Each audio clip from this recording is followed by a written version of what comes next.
Hello बच्चों, I am Rashmi your maths teacher. तो आज इस वीडियो में हम 10.1 एक्सरसाइज को खत्म करने जा रहे हैं। लास्ट 4 क्वेश्चन बचे हैं, वो हम इस वीडियो में सॉल्व कर लेंगे। तो क्वेश्चन नंबर 11 यहाँ पे क्या कह रहा है? The slope of a line is double of the slope of another line if tangent of the angle between them is 1/3 find the slope of the line. So देखो, ये जो कोऑर्डिनेट ज्योमेट्री आपका, ये स्ट्रेट लाइन जो आपका chapter है, ये अगर आप जितना अच्छा इमेजिन करोगे ना, उतना ईजी आपको फॉर्मूला कौन सा अप्लाई करना वो पता चलेगा, क्योंकि इमेजिनेशन से बहुत सारी चीजें यहाँ पे सॉल्व हो जाती है। अब यहाँ पे क्या कह रहा है कि slope of line is double of the slope of another line. मतलब यहाँ पे क्या समझ में आ रहा है? दो लाइन है और दोनों लाइन के स्लोप के बीच में क्या रिलेशन है कि एक लाइन का जो स्लोप है वो दूसरी लाइन के स्लोप से डबल है। यानी कि अगर इसका स्लोप यहाँ पर m1 है तो इसका स्लोप यहाँ पे क्या हो जाएगा? 2m1 हो जाएगा। या फिर अगर ये m1 इसका स्लोप है, दूसरी लाइन का m2 है, तो m1 इक्वल टू 2m2 हो जाएगा। यही आपको दिया हुआ है। If tangent of the angle between them is, तो इन दोनों के बीच में जो भी एंगल यहाँ पे बन रहा है उसका जो टेन थीटा है वो आपको यहाँ पे दिया हुआ कितना? 1/3। आपको ये नहीं कहा है कि दोनों लाइन के बीच में जो एंगल बन रहा है वो 1/3, आपको कहा है टेंजेंट। टेंजेंट का मतलब क्या होता है? Tan theta. यानी कि इस लाइन का मतलब है कि दोनों लाइन के बीच में जो एंगल बन रहा है, यानी उसका टेन थीटा जो है वो 1/3 है। तब आपको यहाँ पे दोनों लाइन का स्लोप फाइंड करके बताना है, यानी m1 एंड m2 यहाँ पर फाइंड करके बताना है। ओके, तो सबसे पहले मैंने यहाँ फिगर बना लिया ताकि अच्छे से समझ में आ जाए। ये हमारा ग्राफ है, उसमें दो लाइन इस तरह से इंटरसेक्ट करिए। एक का स्लोप m1 है, दूसरे का स्लोप m2 है, और दोनों के बीच में एंगल थीटा बन रहा है। तो मेनली जो हमारा एंगल होता है उसको हम एक्यूट एंगल लेते हैं। तो ये थीटा भी यहाँ पे हमारा क्या है? एक्यूट एंगल है। कौन सा एंगल है? एक्यूट एंगल है। नाउ नेक्स्ट गिवन लिख लिया। Let the slope of line L1, let the slope of line L2 be m2। According to question m1 equal to 2m2 है, और एंगल बिटवीन टू लाइन्स अगर theta है तो आपको ten theta equal to 1/3 दिया हुआ। तो जो गिवन था वो सारा लिख दिया। Now we have to find slope of m1 m2। अब हमें इस लाइन का स्लोप और इस लाइन का स्लोप यहाँ पे फाइंड करके दिखाना है कि वो कितना है। तो कौन सा फॉर्मूला लगाएं? सबसे पहले हमारे दिमाग में यही आएगा ना कि ये m1 और ये m2 हम कहाँ से लेकर के आए। तो जो गिवन है वहां से आप आइडिया लोगे। तो यहाँ पे तो आपको कुछ नहीं, स्लोप में रिलेशन दिया हुआ है कि भाई इसका इससे डबल है। तो दूसरी चीज आपको यहाँ पे दी हुई ये चीज, ये आपके लिए यहाँ पे फॉर्मूला आपको बताएगी कौन सा लेना है। The angle between two lines. तो हमारे पास कोई भी दो लाइन है, उनके बीच के एंगल फाइंड करने का फॉर्मूला है। क्या फॉर्मूला था वो? Tan theta equal to mod of m2 minus m1 upon 1 plus m1 m2। ये हमारे पास फॉर्मूला था। तो जो कभी कभी हमें या तो कहेंगे कि दो लाइन के बीच में एंगल फाइंड करके दिखाओ, या फिर आपको यहाँ पे दो लाइन के बीच का एंगल दिया होगा, अब आपको कह रहे कि आप स्लोप फाइंड के दिखाओ। तो दोनों एक ही फॉर्मूला से हम दोनों काम कर सकते हैं यहाँ पर। ठीक है, तो ये मैंने यहाँ पे फॉर्मूला लिख दिया। अब टेन थीटा दिया हुआ तो टेन थीटा वाला ही फॉर्मूला हमने यहाँ पे लगा दिया। तो अब बस कुछ नहीं करना, ये वैल्यू पुट करना है और उसको सॉल्व करना। तो यहाँ पे टेन थीटा की वैल्यू कितनी दी हुई है? 1/3। तो बस यहाँ पे हम लिख रहे हैं फ्रॉम फर्स्ट एंड सेकेंड। तो बस फर्स्ट एंड सेकेंड से वैल्यू पुट करो। टेन थीटा की वैल्यू कितनी है? तो 1/3 है। इक्वल टू, तो m1 की वैल्यू रख लेते हैं हम 2m2। अगर m2 की रखनी पड़ेगी तो m1/2 हो जाएगा, तो डिवाइड में नंबर आ जाएगा, सॉल्व करने में दिक्कत हो जाएगी। तो हम यहाँ पे m1 की वैल्यू रख लेते हैं। तो ये तो हो गया m2 माइनस m1 कितना हो गया आपका यहाँ पे? 2m2। फिर डिवाइड बाय 1 प्लस m1 की जगह फिर से रखो 2m2, और ये आपका यहाँ पे हो गया m2। बस अब इसको सॉल्व कर लो। तो ये हो गया 1/3 इक्वल टू, अब मोड लगा हुआ है, इसको कैसे हम यहाँ पे सॉल्व करें? तो चलो पहले अंदर से सब्ट्रैक्ट कर लेते हैं। 2m2 है, यहाँ एक m2 है, दो में से एक गया तो एक ही m2 बचा, लेकिन साइन आपका नेगेटिव आएगा। क्यों? क्योंकि दो बड़ा था। और यहाँ पे क्या हो जाएगा? 1 + 2, ये हो जाएगा m2 का स्क्वायर हो जाएगा। दो बार है ना, x into x x square होता है, वैसे m2 into m2 m2 square हो गया। अब क्या करें? अब यहाँ पे क्रॉस मल्टीप्लाई तो कर सकते हैं, लेकिन उससे पहले हमें मोड हटाना पड़ेगा ना। मोड हटेगा तभी तो हम इसको सॉल्व कर पाएंगे। तो देखो, यहाँ पे किसी भी वेरिएबल के साथ में और एक नंबर के साथ में मोड लग रहा होता है, तो दोनों में क्या डिफरेंस होता है? तो देखो यहाँ समझते हैं। तो एक चीज यहाँ पे देखो, जैसे मैंने लिखा मोड ऑफ -2, तो ये मोड का काम क्या होता है? अगर मोड के अंदर पॉजिटिव वैल्यू है तो ये कुछ भी नहीं करता, चुपचाप बैठा रहेगा। लेकिन मोड के अंदर जैसे ही नेगेटिव वैल्यू आती है ये एक्टिव हो जाता है, क्योंकि इसका बिहेवियर ही यही होता है, नेगेटिव वैल्यू को पॉजिटिव करना। तो क्योंकि 2 हमें पता है कि ये नंबर है और ये फिक्स वैल्यू है, 2 कभी चेंज नहीं होगा, तो ये सीधा बाहर आके यहाँ पर 2 हो गया। ठीक है, क्योंकि इसने काम कर दिया ना, मोड ने इसको पॉजिटिव कर दिया।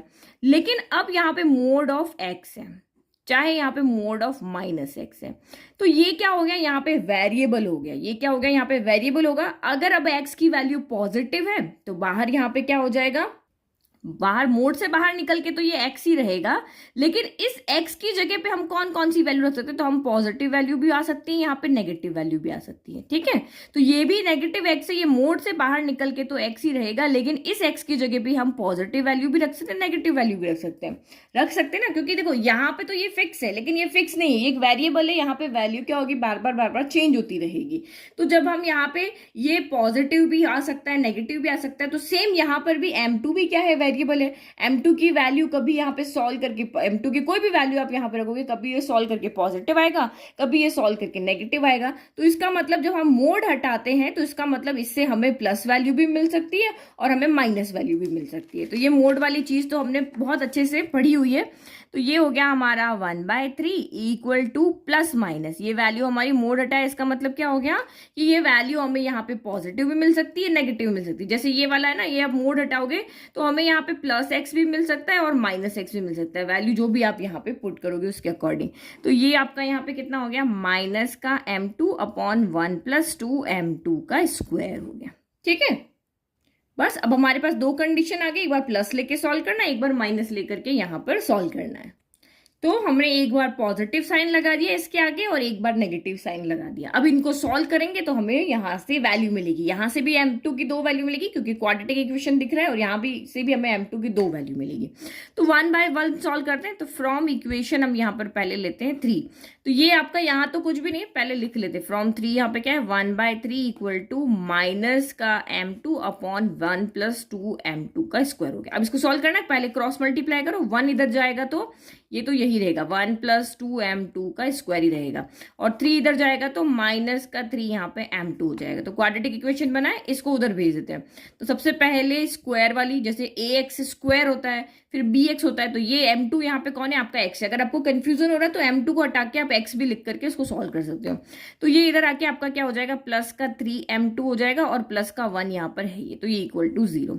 अब बस मिडिल टर्म स्प्लिट करो, तो हमें दो नंबर ऐसे चाहिए कि जिनका प्रोडक्ट यानी P × Q करो तो वो 2 × 1 यानी 2 के इक्वल हो, और जिनका सम करो, यहाँ प्लस का साइन है ना, तो जिनका सम करो वो B यानी कि 3 के इक्वल हो। तो बहुत ईजी है, 2 × 1 आपका 2 होता है और 2 + 1 आपका यहाँ पर क्या होता है, 3। तो बस इस 3 की जगह 2 + 1 रख दो। मिडिल टर्म स्प्लिट करना सबसे इजी लगता है, किसी को क्वाड्रेटिक फॉर्मूला लगाना है तो आप वो भी कर सकते हो। तो 2M2 का स्क्वायर प्लस 3 की जगह पे रखा हमने 2 + 1, और ये हमारा M2 हो गया प्लस 1 इक्वल टू 0। तो नाउ 2M2 का स्क्वायर प्लस M2 को अंदर लेके जाओ तो 2M2 हो गया, फिर 1 × M2 आपका M2 हो गया plus 1 equal to 0। First 2 last 2 में से आप कॉमन ले लो, तो 2M2 मैंने कॉमन ले लिया, तो यहाँ पे 2 इसके पास भी है, इसके पास भी है, और M2 यहाँ 2 टाइम है या 1 टाइम है, तो यहाँ से एक M2 बच गया और यहाँ से कुछ भी नहीं बचा, ओनली 1 बचा। यहाँ कुछ भी कॉमन नहीं आ रहा है तो ओनली 1 कॉमन आ रहा है, तो यहाँ पे M2 + 1 ही बच गया। तो ये दोनों ब्रैकेट हमेशा सेम होने चाहिए, तो ये M2 + 1 हो गया, और ये दोनों हमने कॉमन लिए उनको एक साथ लिख दिया।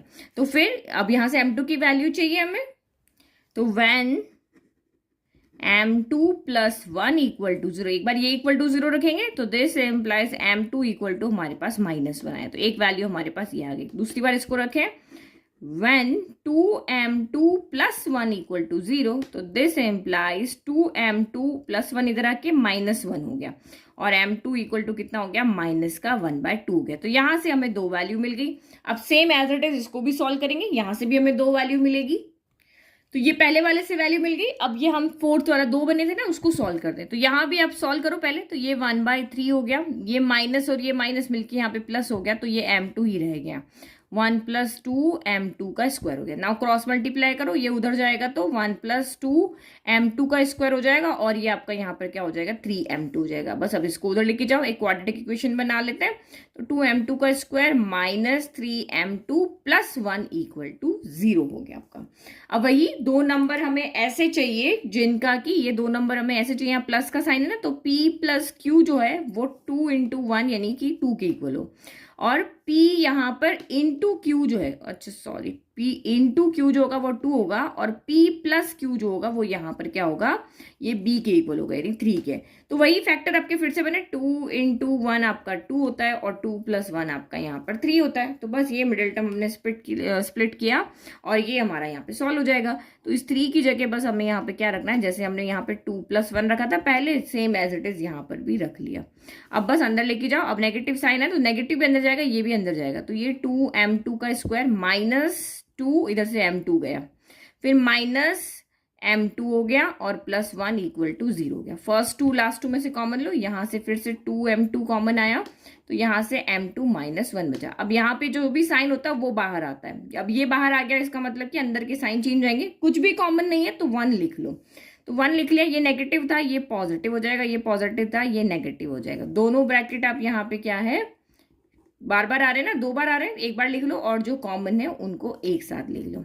अब यहाँ से m2 की वैल्यू चाहिए तो एक बार इसको 0 रखें, तो when m2 minus 1 equal to 0, तो this employees m2 equal to, यहाँ से हमें मिल गया 1। और फिर दूसरा यहाँ पे देखो, when 2m2 minus 1 equal to 0 है, तो this implies 2m2 equal to minus 1 इधर आके प्लस 1 हो गया, और m2 यहाँ पे क्या हो गया, 2 मल्टीप्लाई में, तो ये आ गया डिवाइड में, तो ये 1/2 हो गया। तो ये हमें यहाँ 2 वैल्यू यहाँ से मिली थी, m2 की 2 वैल्यू यहाँ से मिली, तो m2 के हमारे पास टोटल 4 वैल्यू है, तो m1 की भी हमारे पास 4 ही वैल्यू होगी। 1 बाय 1 रख के देखें, तो स्लोप में हमें ये रिलेशन दिया हुआ था कि m1 जो है वो 2m2 के इक्वल है, हमने क्वेश्चन में हमें ये दिया हुआ था। तो m2 इक्वल टू जब मेरा -1 है, ये 1 बाय 1, 1 2 3 4 4 वैल्यू ले, तो ये नेगेटिव वाली वैल्यू ले, वहां दोनों के साथ माइनस का साइन है या दोनों साथ प्लस का साइन है। तो जब m2 इक्वल टू -1 है, तो m1 कितना हो जाएगा, m2 की वैल्यू यहाँ पे रख दो, 2 इंटू -1, तो यहाँ से m1 मुझे कितना मिल गया, -2 मिल गया। फिर सेकेंड आप यहाँ पे रखो, when m2 equal to minus का 1/2 है, तो दिस इम्प्लाइज m1 कितना हो जाएगा, 2 एज इट इज, माइनस का 1/2 रख दिया, 2 से 2 कैंसिल हो गया, तो m1 आपका यहाँ पे कितना हो गया, -1 हो गया। फिर थर्ड वैल्यू, ये दोनों वैल्यू को रख के देखते हैं, जब हमारे पास m2 इक्वल टू 1 है, तो this implies m1 equal to 2, और m2 की जगह 1 रखा, तो दिस इम्प्लाइज m1 आपका यहाँ पे 2 आ गया। और नेक्स्ट आपका यहाँ पर है, व्हेन m2 इक्वल टू 1/2 है, तो this implies m1 equal to 2 into 1/2 हो गया, तो यहाँ पे भी 2 से 2 कैंसिल हो गया, तो m1 इक्वल टू आपका यहाँ पे 1 आ गया। तो m2 की 4 वैल्यू थी, तो m1 की भी हमारे पास यहाँ पर 4 वैल्यू होगी। तो स्लोप क्या हो जाएंगे, तो ये रहे हमारे 4 स्लोप। x अगर m1 -2 है तो m2 -1 है, m1 -1 है आपका यहाँ पर, तो अच्छा ये उल्टा लिख दिया, चलो m1, ये तो मैंने m1 m2 लिखा है, ये m2 m1 कर दिया। फिर यहाँ पर भी मैंने क्या कर दिया, ये भी m2 पहले लिख दिया, m1 बाद में लिख दिया, और यहाँ पर भी m2 पहले लिख दिया, m1 बाद में लिख दिया। इनको आप चेंज करके लिख देना, ये पहले लिख देना, ये बाद में लिख देना, ठीक है। तो ये हो गया हमारा क्वेश्चन खत्म। तो बस आपको फॉर्मूलाज याद है और आप अच्छे से इमेजिन कर पा रहे हो क्वेश्चन को, तो कोई दिक्कत आपको यहाँ पर नहीं होगी। तो नाउ नेक्स्ट क्वेश्चन नंबर 12, बहुत सिंपल क्वेश्चन है, 1 मार्क का क्वेश्चन है। A line passes through x1 y1 and h k। तो एक लाइन है जो x1 y1 और h k से पास करी है। If slope of the line is m, और उस लाइन का जो स्लोप है वो m है, तो आपको ये शो करके दिखाना है कि k minus y1 equal to m h minus x1 होता है। तो आपका कंसेप्ट क्लियर है। दो अगर आपको यहाँ पे पॉइंट दिए हुए या दो आपको यहाँ पे कोऑर्डिनेट्स दिए हुए जहां से लाइन पास हो रही है और उसका स्लोप हमें दिया हुआ है, तो हमारे पास अगर दो कोऑर्डिनेट है तो जो दिया है वही फॉर्मूला हमें यूज करना है। दो कोऑर्डिनेट दिए हुए हैं, उसका हमें स्लोप दिया हुआ है, ये हमें शो करना है, तो कौन सा फॉर्मूला लगाएंगे, तो दो कोऑर्डिनेट है उसके स्लोप का फॉर्मूला लगाएंगे। कौन सा फॉर्मूला होता है स्लोप का हमारे पास में, y2 minus y1 upon x2 minus x1, यही फॉर्मूला होता है ना। जब कोऑर्डिनेट गिवन है, स्लोप भी गिवन है, तो ये बार हमारे पास फॉर्मूला होता है। तो एक लाइन हम ड्रॉ कर लेते हैं।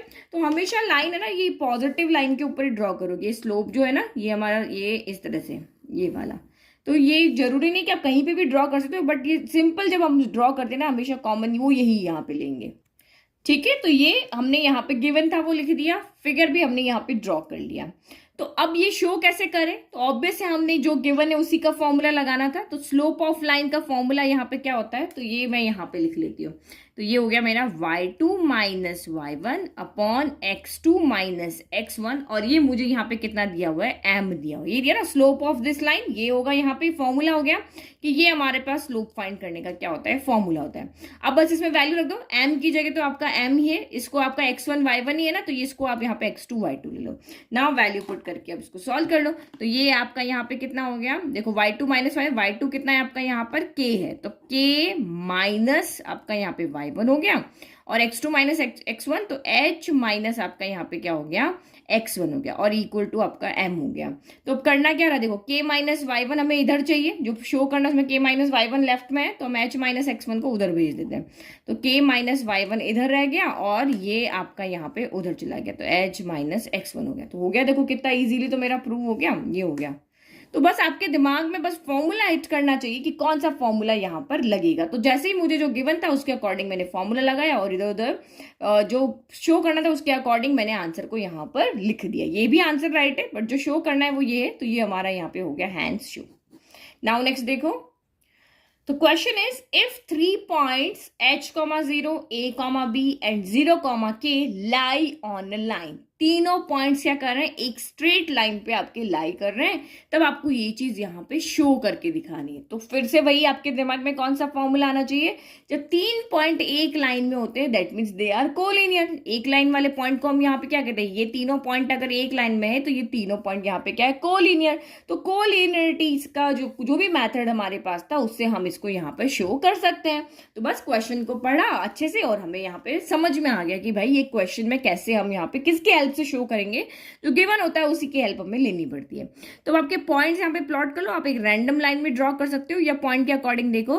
तो x यहाँ पे h है और y 0 है, तो ये पॉइंट मेरा यहाँ पे होगा। रैंडम ले लो क्योंकि h तो कोई वैल्यू है नहीं ना, तो मैं रैंडम ले लूँ, ये h, 0 यहाँ हो गया। फिर AB हमारी लाइन ड्रॉ हो जाए, उसी पे हम कहीं पे ले लेंगे क्योंकि आपको कोई एक लाइन है, और ये 0, k, तो यहाँ पे x 0 और y के लिए आप k चलो, तो ऐसा कुछ बना लो यहाँ पर कि ये आपका स्ट्रेट बन जाए। तो ये मैंने यहाँ पे 0, k पॉइंट बना लिया, और अब इन दोनों पॉइंट को ज्वाइन करके जो भी मेरी यहाँ लाइन बन रही है उसके बीच में मैं यहाँ पे कहीं पर भी क्या ले लेती हूँ, एक AB ले लेती हूँ, चाहे बीच में ले लो, चाहे ऊपर ले लो, नीचे ले लो, कहीं पर भी आप यहाँ पे ले लो। तो ये पॉइंट मैं यहाँ पे ले लेती हूँ। तो इसको मैं यहाँ पे रैंडम हम यहाँ पे नाम कर देते हैं। तो ये यहाँ पे पहले बना देते हैं A, B बना दिया। तो ये इसको मैं यहाँ पे A ले लेती हूँ, इसको B ले लेती हूँ, इसको C ले लेती हूँ, ठीक है। तो ये तीनों पॉइंट्स मेरे यहाँ पर क्या है, एक लाइन में है। तो given 3 points are lie on a line, एक लाइन में है, दैट मीन्स ये तीनों पॉइंट कोलिनियर है। अब कोलिनियरिटी को हम कैसे प्रूव करते हैं, पहला मेथड होता है एरिया ऑफ ट्राइंगल 0। इन तीनों पॉइंट से बनने वाला जो भी ट्राइंगल होगा उसका एरिया 0 होगा, लेकिन वो हम क्लास 10th में करते थे, यहाँ हम वो नहीं करेंगे, हम यहाँ पे स्लोप वाला मैथड ही लगाएंगे। तो स्लोप वाला मैथड बहुत ईजी होता है कि AB, देखो ये स्ट्रेट लाइन है, अब इसके चाहे छोटे छोटे सेगमेंट ले लो, सबका स्लोप यहाँ पे क्या होगा, सेम होगा। ये एक ही एंगल के साथ, ये एक ही स्लोप के साथ में क्या होगा, एक्स एक्सिस के साथ झुकी हुई होती है, ठीक है। तो इस AB का जो स्लोप होगा वो BC के स्लोप के क्या होगा, इक्वल होगा। चाहे मैं एक D पॉइंट ले लूँ, CD का स्लोप होगा वो इन चारों के यहाँ पे इक्वल है। जितने भी पॉइंट ले लो उन सब के बीच का जो भी स्लोप होगा, वो उन सब का जो स्लोप होगा वो हमेशा यहाँ पे इक्वल ही होगा, क्योंकि तीनों पॉइंट आपके एक लाइन में है। तो इसके क्वेश्चन के अकॉर्डिंग AB का स्लोप हम BC के स्लोप के यहाँ पे क्या इक्वल लेते हैं। तो since all 3 points are collinear है, सो स्लोप ऑफ AB का जो स्लोप होगा वो स्लोप ऑफ BC के साइड के इक्वल होगा, यानी यहां तक का जितना स्लोप होगा उतना ही स्लोप इसका भी होगा। आपके घर के बाहर जैसे रैंप लगा हुआ है, तो यहां से यहां तक जितना स्लोप है उतना ही इसी का भी तो स्लोप होगा। ऐसे कोई ऐसे करके फिर ऐसे करके ऐसे थोड़ी ना है, एक ही एक स्लोप है ना, पूरी स्ट्रेट लाइन होती है। तो स्ट्रेट लाइन में आप चाहे इतना सा सेगमेंट ले लो, चाहे इतना सा ले लो, सबका स्लोप यहाँ पे क्या होगा, इक्वल होगा। तो नाउ बस स्लोप का फॉर्मूला लगा लो। स्लोप का फॉर्मूला क्या होता है, slope equal to y2 minus y1, क्योंकि कोऑर्डिनेट्स हमें दिए हुए हैं तो हम कोऑर्डिनेट्स वाला ही फॉर्मूला लगाएंगे। हमारे पास स्लोप के 2 फॉर्मूला होता है, एक m equal to tan theta होता है, जब हमारे पास एंगल पता होता है तो हम ये लगाते हैं, जब हमारे पास कोऑर्डिनेट होते हैं तो हम ये वाला लगाते हैं। तो स्लोप ऑफ AB यहाँ पर क्या हो जाएगा, किसी को भी आप कुछ भी ले लो, चाहे यहाँ पे हम ए बी ले रहे ना, तो चाहे इसको x1 y1 ले लो, इसको आप यहाँ पे x2 y2 ले लो। फिर इस वाली कंडीशन में ये x2 y2 पहले से ले लिया ना, तो इसको x1 y1 ले लेंगे। नाउ अब वैल्यू पुट करो, तो ये देखो x2 माइनस x1, तो b माइनस 0 हो जाएगा। सबसे पहले क्या होता है, y2 माइनस y1 है ना, तो b माइनस क्या हो जाएगा यहाँ पर 0, तो b माइनस 0 हो गया। देन आपका x2 माइनस x1 होता है, तो ये आपका a माइनस क्या हो जाएगा यहाँ पर h हो जाएगा। फिर स्लोप ऑफ बी सी हो गया, तो ये x2 y2, ये x1 y1, तो y2 माइनस y1, तो ये यहाँ पे हो गया आपका b माइनस k हो गया, और ये क्या हो जाएगा आपका a माइनस 0 हो जाएगा। ठीक है, बस अब इसको सॉल्व कर लो, और जो हमें शो करना है हमारे ध्यान में बस यही होना चाहिए कि कुछ भी करके इसको सॉल्व करके हमें ये लेकर के आना है। तो b माइनस 0 b हो गया, ये a माइनस h हो गया, ये b माइनस k का b माइनस k ही रहा, और ये आपका a हो गया। बस अब क्रॉस मल्टीप्लाई कर देते हैं, क्योंकि हमें तो इसको सॉल्व करना है ना। तो a उधर चला गया, तो ये a b हो गया, और ये इधर हो गया a minus h into b minus का कितना हो गया, k हो गया। ब्रैकेट ओपन कर दें, तो ये ए बी हो गया equal to A into B, तो ये भी आपका ए बी हो गया। a इंटू माइनस के, तो माइनस का ए के हो गया। फिर h इंटू बी, तो माइनस का बी एच हो गया। मैं अल्फाबेटिकल ऑर्डर में यहाँ पे रख रही हूँ। माइनस माइनस प्लस, तो h इंटू यहाँ पर k हो गया। तो देखो इक्वल के दोनों तरफ सेम साइन है ए बी के, तो ये तो हो गया यहाँ पर कैंसिल। अब यहाँ पर क्या करें, कुछ गड़बड़ किया क्या, नहीं, सब कुछ हमारा यहाँ पे सही है। तो यहाँ पे बचा क्या हमारे पास, 0 इक्वल टू माइनस का ए के माइनस का बी एच और प्लस का यहाँ पर एच की बचा। तो ये भी हमारा वैसे फाइनल आंसर हो सकता है, लेकिन जब हमें शो करना होता है तो जो चाहिए होता है वही लेकर के आते हैं। अब यहाँ पे सोच के देखो क्या ए के डिवाइड, पहले तो देखो ए और बी जो है वो दोनों यहाँ पे क्या है, पॉजिटिव है। ए अपॉन एच भी पॉजिटिव, बी अपॉन के भी पॉजिटिव है। तो मेरे पास ए और बी यहाँ पर है, तो पहले इनको हम पॉजिटिव कर देते हैं। नेगेटिव आ रहे ना, पहले पॉजिटिव कर दो। पॉजिटिव कैसे करेंगे, उधर भेज दें, माइनस का ए के उधर गया, ये प्लस का ए के हो गया, माइनस का बी एच उधर जाके ये प्लस का यहाँ पर क्या हो गया, बी एच हो गया, और इक्वल टू आपका एच के रह गया। अब यहाँ पे देखो a के डिवाइड में मुझे h लाना है, b के डिवाइड में मुझे k लाना है, और इक्वल में मेरा क्या होना चाहिए, ओनली 1 होना चाहिए। तो इक्वल में मेरा यहाँ पे क्या होना चाहिए, ओनली 1 होना चाहिए। दैट मीन्स h k को मुझे उधर भेजना है।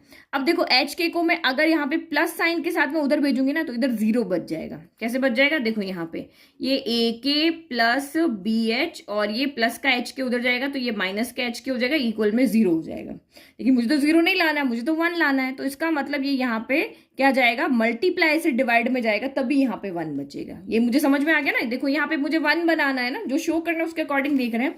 तो 1 कब बनेगा, जब ये h के यहाँ से डिवाइड में जाएगा, तब ये 1 बनेगा। तो क्योंकि मैं इसको यहाँ पे किसी को भी 1 से मल्टीप्लाई करो, तो ये हमारी मल्टीप्लीकेशन की प्रॉपर्टी होती है कि 1 से मल्टीप्लाई करने में वही रहता है, तो मैंने यहाँ पे 1 लिख दिया।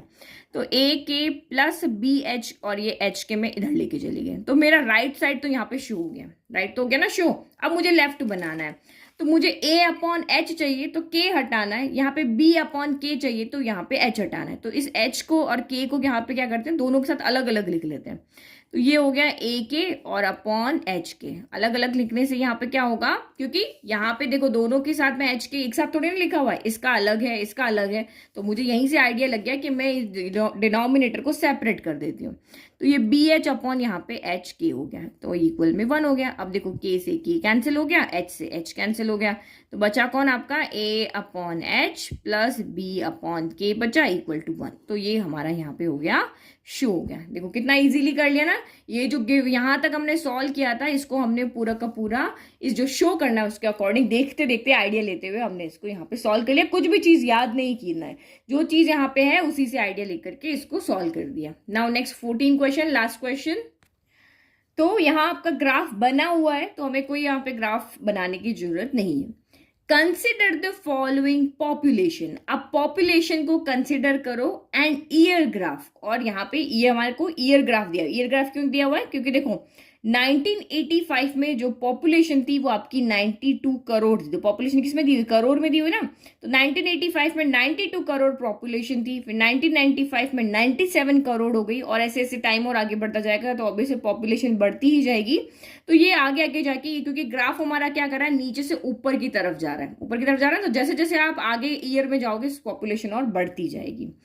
Find the slope of the line A B. हमें इस ए बी लाइन का, ये ए बी लाइन ना, इसका हमें, ये लाइन तो हमारे पास पूरी बड़ी है, इसका एक सेगमेंट है ए बी, इसका हमें स्लोप फाइंड करना है। तो ये तो बहुत सिंपल है, आपको दो कोऑर्डिनेट दिए हुए हैं और आपको स्लोप फाइंड करना, तो यहाँ तो आपके दिमाग में इजीली आ जाएगा कि भाई स्लोप का जो फॉर्मूला होता है हमारे पास में y2 minus y1 upon x2 minus x1, दो कोऑर्डिनेट दिए होते तो यही तो फॉर्मूला लगाते हैं। दूसरा फॉर्मूला हमारे पास ये होता है m equal to tan theta, theta दिया होता तो ये लगा देते, कोऑर्डिनेट दिया हो तो ये लगा लेते, तो यहाँ पे हम ये वाला फॉर्मूला लगाएंगे। एंड यूजिंग इट, और इस स्लोप को यूज करते हुए find what will be the population in the year 2010। तो इस स्लोप को यूज करते हुए आपको बताना है कि 2010 में कितनी पॉपुलेशन यहां पर होगी। तो पहले फर्स्ट पार्ट सॉल्व करें, find the slope of the line, A B line का स्लोप फाइंड करके देखते हैं पहले इस फॉर्मूले को लगा के। तो यहाँ पे तो हमें इजीली दिख रहा है, ये हमारा यहाँ पे क्या है x1 y1 ले लेते हैं, इसको हम यहाँ पे x2 y2 ले लेते हैं, किसी को भी कुछ भी लो, आंसर हमेशा आपका सेम ही आएगा। और ये वैल्यू इसमें पुट करके m फाइंड करते हैं। ठीक है, तो ये पॉइंट्स हो गए हमारे, इसका स्लोप हमें फाइंड करना, सेम फॉर्मूला लगा दिया, मैंने आपको अभी बताया था, ऊपर इसको x1 y1 ले लिया और ये हमारा x2 y2 है। वैल्यू पुट करो, y2 माइनस y1 तो 97 माइनस यहाँ पे 92 हो गया, फिर और x2 माइनस x1 तो 1995 माइनस 1985 हो गया। ठीक है, तो 97 में से आपका 92 गया तो यहाँ पे कितना बचा, 5 बचा। 1995 में से 1985 गया तो 10 बचा, तो ये 5 के टेबल में आया 1 टाइम, 5 के टेबल में 10 आया आपका 2 टाइम। यानी जो स्लोप ऑफ ए बी है वो हमारा यहाँ पे कितना आ रहा है, 1/2 आ रहा है। यानी कि ये जो लाइन आपको यहाँ पे दी हुई है इसका स्लोप कितना है, यहाँ पर 1/2 है। ये हमारा यहाँ पे हो गया। अब इस क्वेश्चन में ये कह रहा है कि आप इस स्लोप को यूज करके, इस स्लोप को आपको यूज करके और 2010 ईयर में कितनी पॉपुलेशन थी वो बताओ। तो स्लोप को यूज करने का मतलब यहाँ पे क्या हुआ कि 2010 में जो हम यहाँ पे इस लाइन में कहीं पर भी 2010 ले, मैं इस लाइन को थोड़ा और आगे बढ़ा देती हूँ, तो लेट की ये इसके अकॉर्डिंग कर देखिए, तो 2010 मेरा यहाँ पर आएगा, कहाँ पर आएगा, ये सी पॉइंट ले लेते हैं, 2010 मेरा यहाँ पर आएगा। तो मुझे यहाँ पे पॉपुलेशन बतानी है, तो मैं इसको यहाँ पे क्या कर लेती हूँ, स्मॉल ए ले लेती हूँ। ठीक है, तो ये ए की वैल्यू मुझे यहाँ पे निकाल के बतानी है, ए कितना होगा। बट एक चीज आप यहाँ पे सोचो कि ये लाइन मेरी स्ट्रेट लाइन है, क्योंकि इसने कहा भाई आप इस स्लोप का यूज करो। अगर ये नहीं कहता ना तो फिर हम इस स्लोप को नहीं यूज कर सकते थे, ये पॉपुलेशन कम ज्यादा हो सकती थी, ग्राफ के अकॉर्डिंग ना हो, ये हो भी सकती थी और नहीं भी हो सकती थी। तो लेकिन इसने क्योंकि मुझे कहा है कि ये स्लोप का आपको यूज करना है, दैट मीन्स अगर इस लाइन पे मैं कोई भी पॉइंट ले लूं, आपको 2010 का है ना, तो ये यहाँ पे लेंगे तो ये इस लाइन पे ही होगा, मतलब कि तीनों पॉइंट आपके एक लाइन में ही होंगे। इस पॉइंट को रखने पर भी इसका स्लोप जो होगा BC का वो हमारा यहाँ पर सेम ही आएगा, यानी कितना आएगा, 1/2 ही आएगा। समझ में आया आपको? तो क्योंकि हमें कहा है क्वेश्चन में कि स्लोप का यूज करके आप 2010 की पॉपुलेशन बताओ, तो हमने इस लाइन के ऊपर ही सी पॉइंट यहाँ पे ले लिया। अब सी पॉइंट यहाँ पे ले लिया तो हम यहाँ पे इजीली देख रहे हैं कि ये ग्राफ की जो लाइन है वो स्ट्रेट लाइन है, और स्ट्रेट लाइन है दैट मीन्स ABC जो पॉइंट है वो कोलिनियर हो गए। अब कोलिनियर हो गए इसका मतलब जो हमने स्लोप ऑफ AB निकाला है वो स्लोप ऑफ BC के इक्वल होगा, क्योंकि ये पॉइंट इसी लाइन के ऊपर है। तो एक लाइन के अंदर अगर ये है चीजें, तो जो यहां से यहां तक का स्लोप है वही यहां से यहां तक का स्लोप होगा। इस लाइन का स्लोप और इस लाइन का स्लोप यहाँ पे क्या होगा, इक्वल होगा। तो इस तरीके से हम यहाँ पे ए की वैल्यू निकाल सकते हैं। तो क्वेश्चन को आप बहुत अच्छे से पढ़ो, अगर आपने यूजिंग इट नहीं पढ़ा ना तो आप यहाँ पे क्वेश्चन को सॉल्व नहीं कर पाओगे, क्योंकि हिंट यहाँ पे यही है कि इस स्लोप का यूज करते हुए हमें यहाँ पर पॉपुलेशन निकालनी। तो स्लोप का यूज करने का मतलब यहाँ पे यही हो गया कि ये तीनों पॉइंट आपके कोलिनियर हो गए, तो कोलिनियर की प्रॉपर्टी से हम यहाँ पे इसकी वैल्यू निकाल सकते हैं। ठीक है, तो let C be any point on A B. C यहाँ पे क्या है, कोई भी एक पॉइंट यहाँ पर हमने ले लिया। तो अब हम इसके कोऑर्डिनेट भी यहाँ पर लिख दें, तो सी के कोऑर्डिनेट मेरे यहाँ पे क्या हो जाएगा, जो 2010 का है वो तो मेरा यहाँ पे x हो जाएगा, क्योंकि देखो ये x एक्सिस पे है ना, तो ये x हो जाएगा। लेकिन y की वैल्यू यहाँ पे कहाँ जा रही है मुझे नहीं पता, तो उसको मैंने यहाँ पे कितना ले लिया था, a ले लिया था। अब मुझे यहाँ पे slope of AB equal to slope of BC करना है, क्योंकि ये 3 पॉइंट अगर एक लाइन में, तो AB का और BC का स्लोप यहाँ पर इक्वल होगा। तो स्लोप ऑफ AB तो हमने अभी कैलकुलेट कर लिया, क्या हो गया, 1/2 गया। क्योंकि मुझे स्लोप ऑफ BC का फॉर्मूला लगाना है, तो B और C दोनों के कोऑर्डिनेट पता होने चाहिए। तो B के कोऑर्डिनेट तो क्वेश्चन में दिए हुए हैं, और C को जो पॉइंट हमने यहाँ पे इस लाइन पे लिया ना, उसको भी कोऑर्डिनेट की फॉर्म में हमें लिखना पड़ेगा। तो ये हमने वैल्यू एक्स एक्सिस से ले ली 2010 का, और वाई एक्सिस से कौन सी वैल्यू है कि नहीं पता, तो ये एक वेरिएबल ले लिया जिसकी वैल्यू में फाइंड करनी वो हमने ले लिया। तो अब आप यहाँ पे फाइंड करो, ये मैं यहाँ पे बी के कोऑर्डिनेट भी लिख लेती हूँ क्योंकि मुझे यहाँ पे क्या करना है, बीसी का स्लोप फाइंड करना ना, तो ये बीसी के कोऑर्डिनेट भी मैंने यहाँ पर लिख दिए। तो इसको मैं यहाँ पे क्या कर देती हूँ, इसको मैं x2 y2 ले लेती हूँ। क्यों? क्योंकि ये बड़ा है ना, तो इसीलिए। और इसको मैं x1 y1 ले लेती हूँ। ठीक है, तो जो वैल्यू बड़ी है मेरी नेगेटिव ना है, ताकि नेगेटिव को ना सॉल्व करना पड़े, इसलिए थोड़ा सा दिमाग लगा करके अपना, और हम यहाँ पे वैल्यू कोई भी ले सकते हैं। तो y2 माइनस y1, तो ये मेरा यहाँ पे हो गया a माइनस 97 हो गया। फिर x2 माइनस x1, तो 2010 बड़ा था ना, इसलिए मैंने यहाँ पे पहले ये ले लिया। आप कुछ भी लो, कोई फर्क नहीं पड़ेगा। ठीक है, बस मैं थोड़ा स्मार्टली सॉल्व करूँ ताकि मेरे माइनस के लफड़े नहीं है और माइनस को सॉल्व ना करना पड़े। हो गया। अब यहाँ पे क्या हो गया, ये 1/2 इक्वल टू ये यहाँ पे a माइनस 97। 2010 में से 1995 गया, तो सामने ही मुझे दिख रहा है यहाँ पर कितना हो गया, 5 यहाँ से और 10 यहाँ से, यानी 15 हो गया। बस अब यहाँ पे क्या करना है, क्रॉस मल्टीप्लाई करो, 15 इंटू 1 15 हो गया, 2 यहाँ पे इधर चला गया, तो 2 इंटू ए माइनस 97 इंटू, तो 7 2 14 का 4 1 18, और ये आपका यहाँ पे हो गया 194 हो गया। अब ए की वैल्यू चाहिए, नंबर को उधर भेज दो, तो ये 15 हो गया प्लस का 194 हो गया इक्वल टू आपका 2a हो गया। ऐड करो, 5 प्लस 4 9, 9 प्लस 1 10 का 0, कैरी 1 आपका यहाँ पर 2 गया, 209 इक्वल टू आपका यहाँ पर 2a हो गया। तो दिस एम्प्लाइज ए कितना हो जाएगा, 2 मल्टीप्लाई में तो डिवाइड में चला जाएगा, 209 बाय आपका यहाँ पे क्या हो गया, 2 हो गया। 2 से कैंसिल कर दो, 2 1 2 0, तो 0 तो एज इट इज आएगा भाई, ये तो टेबल में आनी ना, देखो 2 0 0 हो गया। ठीक है, फिर आपका यहाँ 9, तो ये आपका 4 टाइम आएगा, डेसिमल कितना बचा, 1 बचा, तो ये यहाँ पे डेसिमल लगे 0, ये हो गया 104.5। तो यानी कि आपको यहाँ पे क्या दिख रहा है कि 2010 में जो पॉपुलेशन है वो कितनी, 104.5 करोड़ है। बस फाइनल आंसर लिख दो। ठीक है, ये स्टेटमेंट वाले जो क्वेश्चन होते हैं उसमें आपका जो स्टेटमेंट होता है उसी में आपको आंसर लिखना, what will be the population in the year, तो यहाँ पे लिखेंगे population in 2010 will be 104.5 crore हो गया। तो देखो कितना सिंपल क्वेश्चन था ना, बस आपके पास में दिमाग में, आपको फिंगर टिप पे आपको सारे फॉर्मूला याद होने चाहिए कि ये चीज आएगी तो ये फॉर्मूला लगाना है, ये चीज आएगी तो ये फॉर्मूला लगाना है, बिल्कुल स्टेप बाय स्टेप आपको सारी चीजें दिमाग में होनी चाहिए, तो आप इजीली कोई भी क्वेश्चन को कर पाओगे। और ये बहुत ईजी चैप्टर है, अगर आप उसको विजुअलाइज कर पाओगे, समझ पाओगे, अपने इमेजिनेशन को आप अच्छे से इसको देख पाओगे, यार ये ग्राफ ऐसे बनेगा, ये पॉइंट यहाँ पे ऐसे आएगा, तो ये फॉर्मूला लगेगा, तो ये आप बिना सॉल्व किए अपने दिमाग में ही इसको यहाँ पे फॉर्मूला देख सकते हो, क्योंकि कैलकुलेशन उतनी टफ नहीं है, ये थोड़ा सॉल्व करना थोड़ी ना मुश्किल है, बस आपको फॉर्मूला आइडेंटिफाई करना यहाँ पे आना चाहिए। ठीक है, तो ये हो गई हमारी 10.1 एक्सरसाइज। अब नेक्स्ट वीडियो में देखेंगे 10.2 का इंट्रोडक्शन। तो अगर आपको वीडियो पसंद आ रही है तो प्लीज आप चैनल को लाइक शेयर सब्सक्राइब करना ना भूलें। Thank you.